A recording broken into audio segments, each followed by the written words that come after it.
जय हिंद दोस्तों, मेरा नाम है संदीप मलिक और मैं आप लोगों का बहुत बहुत स्वागत करता हूं अपने चैनल द एस्पिरेंट के अंदर।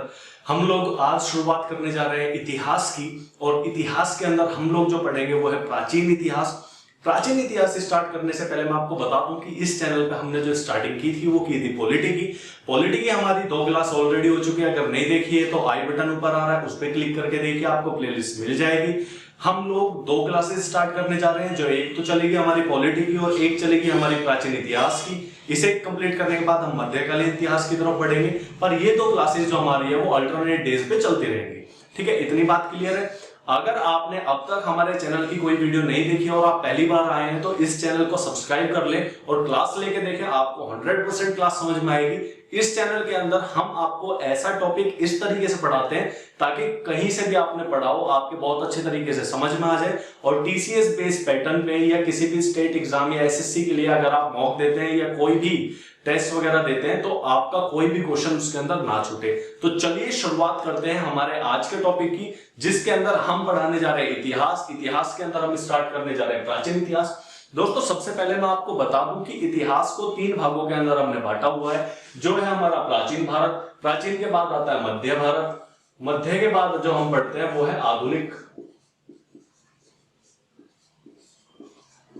भारत, यानी कि आधुनिक भारत का इतिहास। इतिहास को 3 भागों में बांटा हुआ है, प्राचीन इतिहास, मध्यकालीन इतिहास और आधुनिक इतिहास।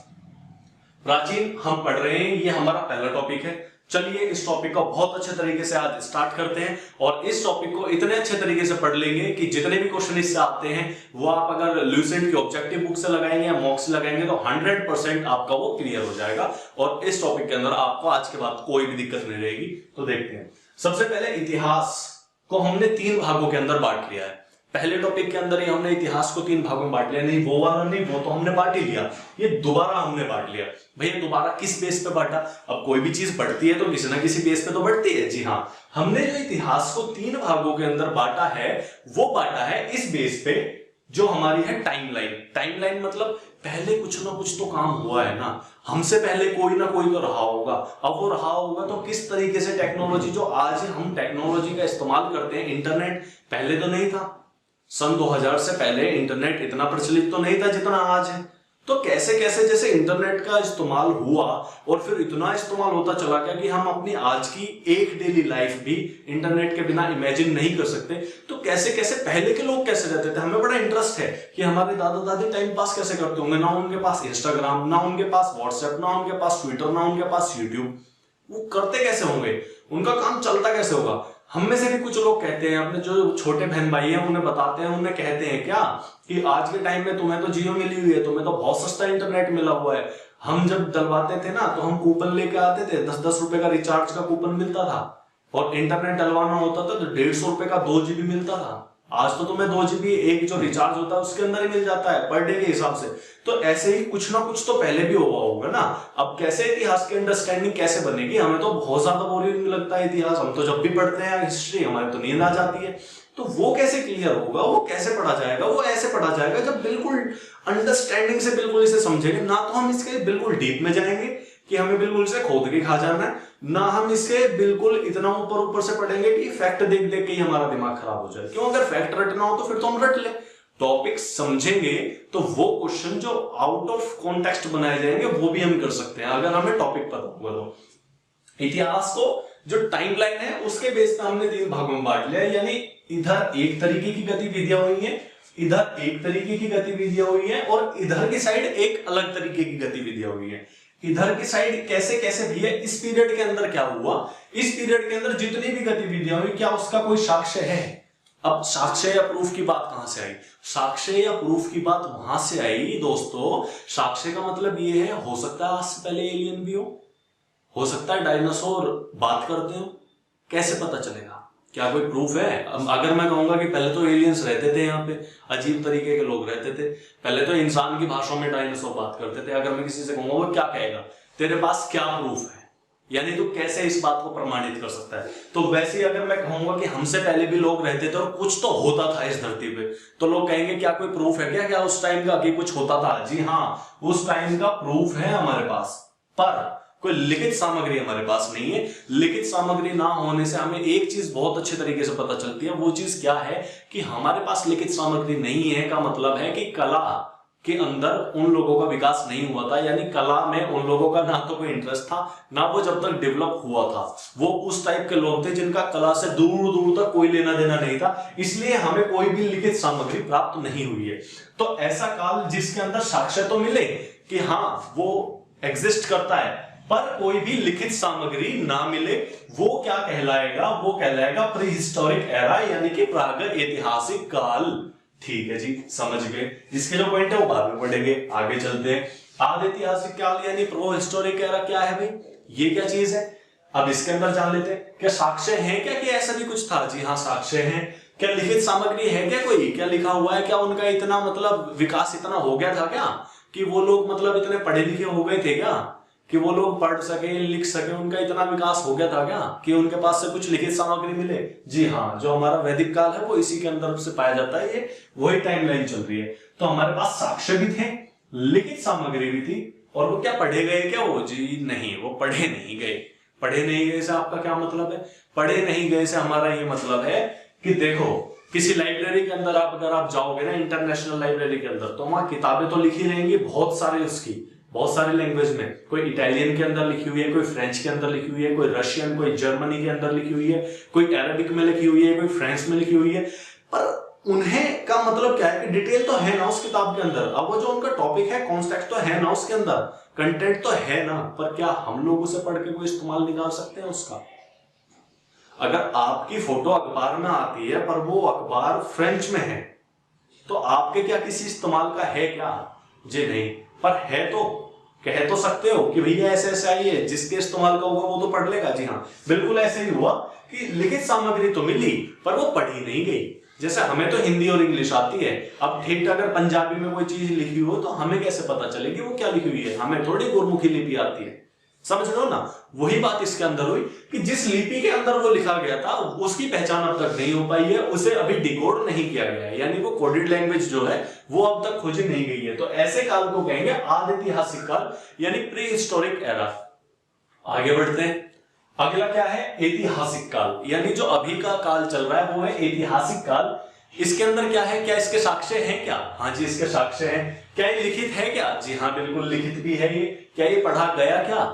सबसे बड़ा पॉइंट है भैया, पीछे हमने देखा सब कुछ है इसके अंदर, पर ये पढ़ा नहीं गया, लिखित तो मिला है। तो क्या यहां से लिखित मिला है? जी हाँ, यहां से भी लिखित मिला है। क्या वो पढ़ा गया क्या? हाँ जी, वो पढ़ लिया गया। क्या पढ़ा गया? क्या चीज थी? हमें भी बताओ।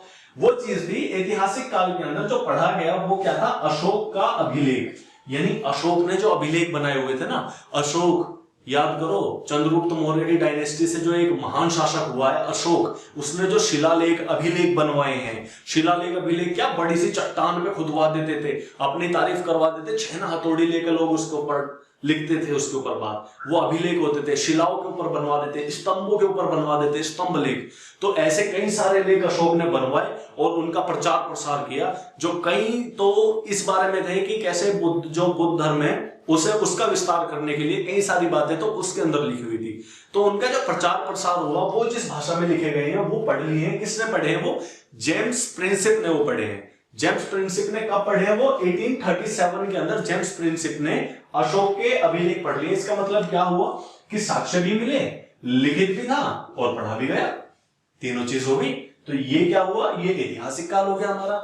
जो पॉइंट बनता है और जहां से क्वेश्चन पूछे जाते हैं, बहुत छोटा सा टॉपिक है, बहुत मिनिमल टॉपिक है, पर क्वेश्चन जितने भी आते हैं वो सारे इससे आते हैं। इसका मतलब क्या है?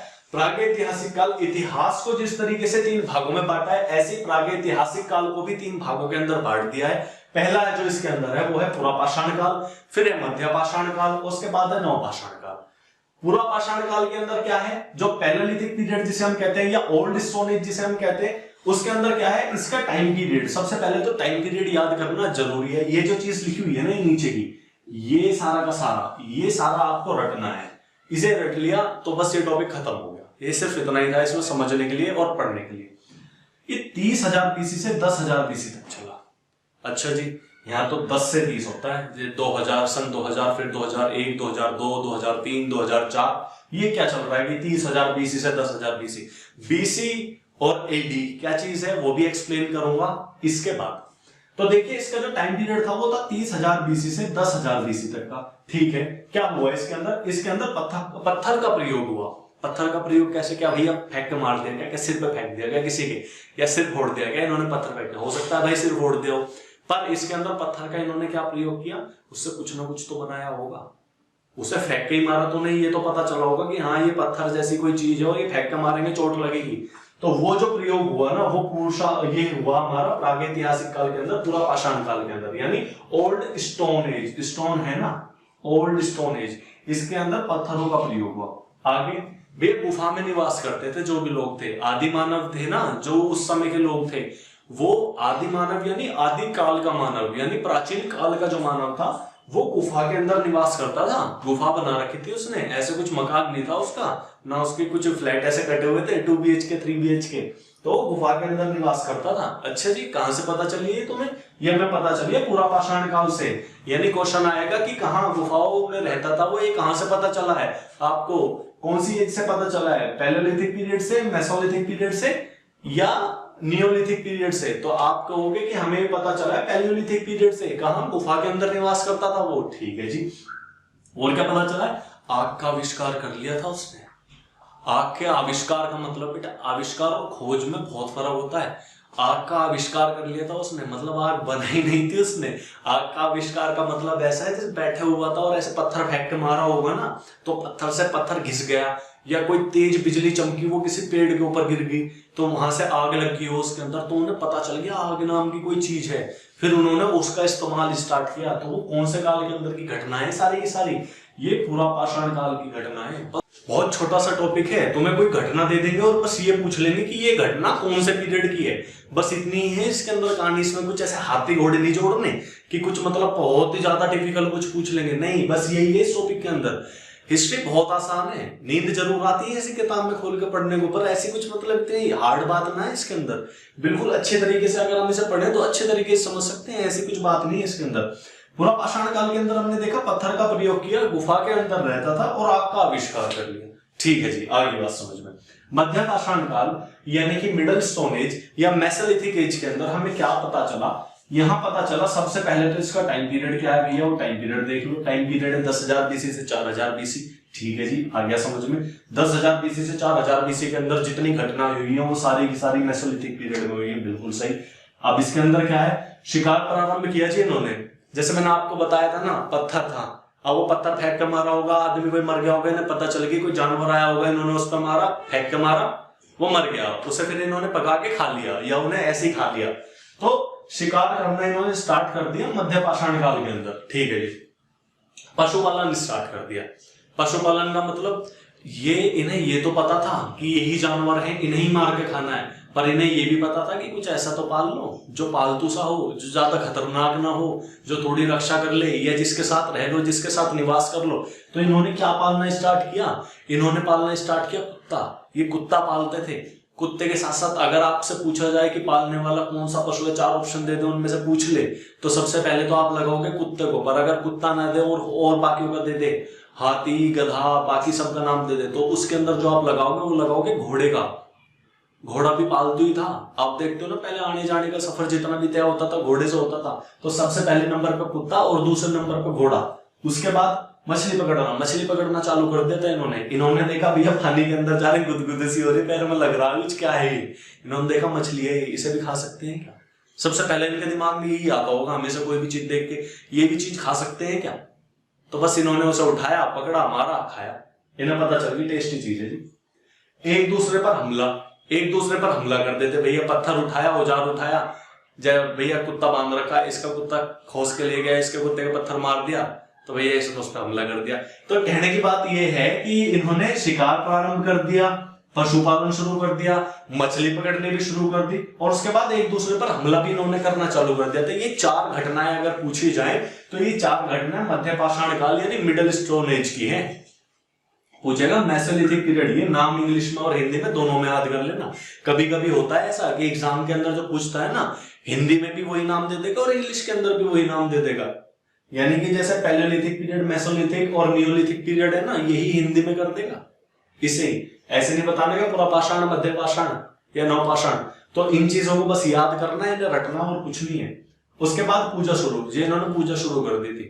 इनका कुछ पता चला भी ऐसे भी कुछ है, किसी को भक्ति का कुछ पता चला होगा तो हाथ जोड़ के बैठना चालू कर दिया इन्होंने, पूजा चालू कर दी इन्होंने। आगे बढ़ते हैं नवपाषाण काल के अंदर, न्यूलिथिक पीरियड यानी नवपाषाण काल के अंदर क्या चीजें थी भाई।